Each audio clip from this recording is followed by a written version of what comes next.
अच्छा, तो तू है भोला, तू हमसे बदला ले रहा है। आज तो तेरा खैर नहीं, तुझे तो इसकी सजा जरूर मिलेगी।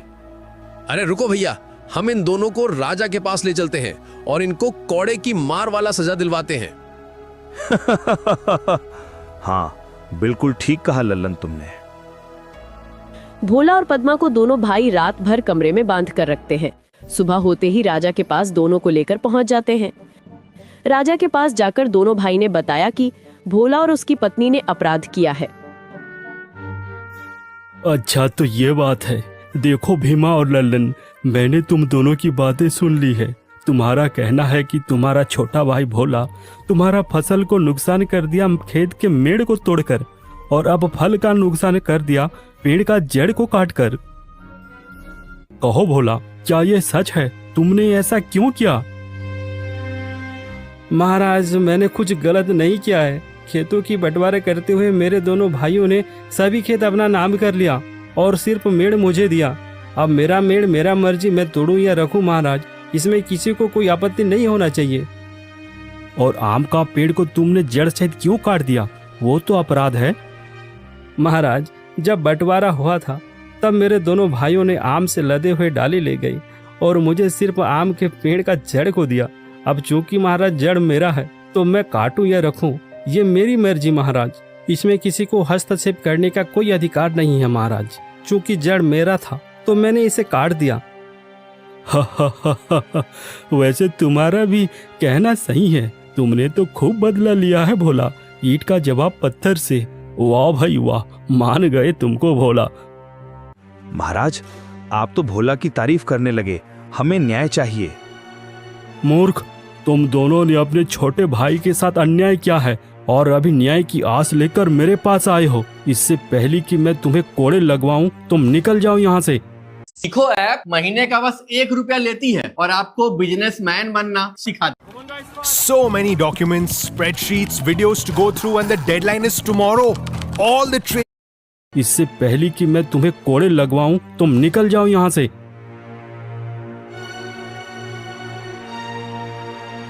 उस भोला की इतनी हिम्मत, उसने सरेआम हमें बेइज्जत किया है।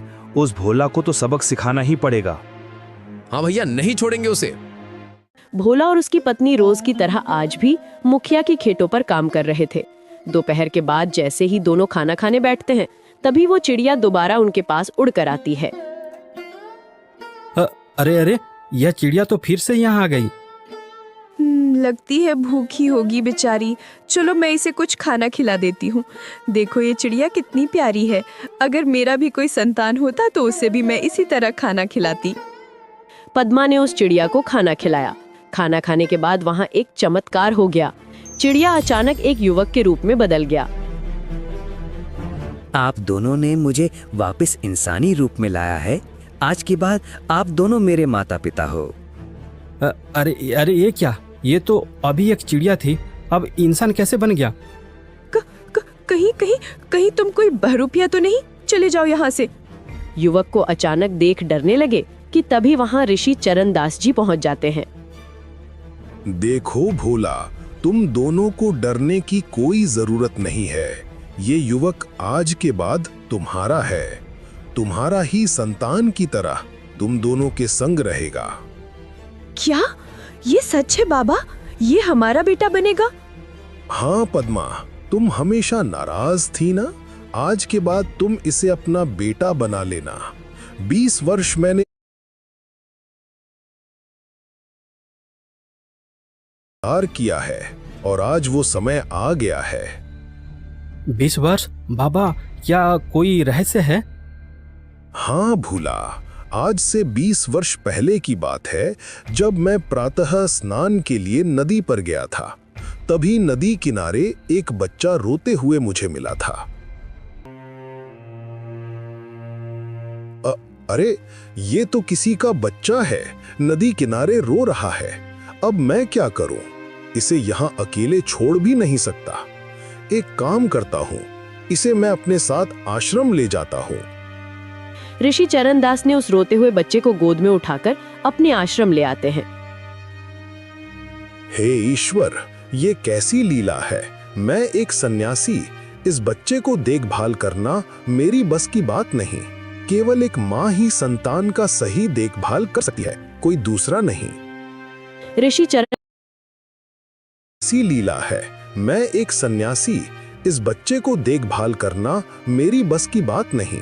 केवल एक माँ ही संतान का सही देखभाल कर सकती है, कोई दूसरा नहीं। ऋषि चरण जी बड़ी असमंजस में पड़ गए थे। वो दिन रात उस बच्चा के बारे में ही सोच रहे थे। समय गुजरता गया और वो छोटा सा बच्चा अब युवावस्था पर पहुंच गया। देखो बेटा माधव, मेरा भी अब उम्र होता जा रहा है। कब तक तुम मेरे साथ रहोगे? तुम्हें माँ बाप की आवश्यकता है जो तुम्हें अपना नाम देकर तुम्हारा ख्याल रख सके और तुम्हें एक परिवार का प्यार मिल सके। पर बाबा, इस मतलबी दुनिया में भला कौन मुझे अपनाएगा? यहाँ तो सगे भाई भी एक दूसरे के नहीं होते। मैं तो एक अनाथ हूँ ना। नहीं रे माधव, इस दुनिया में भले लोगों की कमी नहीं है, बुराई के बीच अच्छाई भी है, झूठ के अंधकार में सच की ज्योति भी है। आप कहना क्या चाहते हैं? मैं कुछ समझा नहीं। ऋषि चरणदास जी माधव के भविष्य को लेकर दुविधा में फंस गए थे कि उनके बाद माधव का क्या होगा, वो कहाँ जाएगा। तभी उनके मन में एक ख्याल आता है। हे परम पिता, मुझे माफ करना।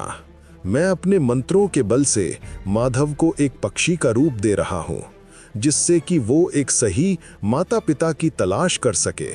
भविष्य में ये पक्षी जब किसी योग्य निसंतान दंपति के संपर्क में आएगा, उसी दिन ये मूल रूप में वापस आएगा।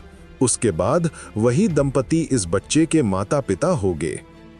इस तरह ऋषि चरणदास ने माधव को एक पक्षी के रूप में बदल देते हैं।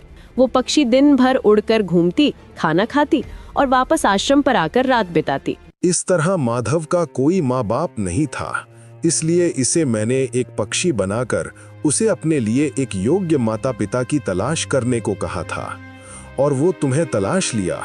आज उसके लिए माँ बाप मिल गया है, इसलिए उसे अब पक्षी बनने की जरूरत नहीं है। भोला और पद्मा, आज के बाद ये तुम्हारा बेटा हुआ। क्या ये सच है बाबा? ये हमारा बेटा बनेगा? आपका बहुत बहुत धन्यवाद बाबा। आपने हमारे निसंतान के वर्षों के दुख को आज दूर कर दिया है। ऋषि चरणदास जी वहीं से वापस अपने आश्रम की ओर चले जाते हैं। वहीं दूसरी ओर भोला और पद्मा माधव को लेकर अपने घर आ जाते हैं। भोला और पद्मा माधव को पाकर बहुत खुश थे। लेकिन एक दिन। क्या बात है पिताजी? मैं पिछले कुछ दिन से देख रहा हूँ आप चिंतित लग रहे हैं। अरे कुछ नहीं बेटा, मैं तो बस ऐसे ही अपने आप में खो गया था। नहीं पिताजी, मैं समझ सकता हूँ आप चिंतित हैं। आप मुझे बताइए, मैं आपकी क्या सेवा कर सकता हूँ? माधव जिद करने लगा। भोला खुद को रोक नहीं सका। उसने सारी आपबीती माधव को बताया कि किस तरह उसके दोनों भाई ने उसके साथ भेदभाव किया और घर से बाहर निकाल दिया है। अब आपको चिंता करने की आवश्यकता नहीं है पिताजी। आज के बाद मैं ही सारा काम करूंगा, आप आराम कीजिएगा। मैं सोनू सूद लाया हूं अपनी खुद की सोशल मीडिया ऐप एक्सप्लोजर, दुनिया की पहली नहीं है पिताजी। आज के बाद मैं ही सारा काम करूंगा, आप आराम कीजिएगा।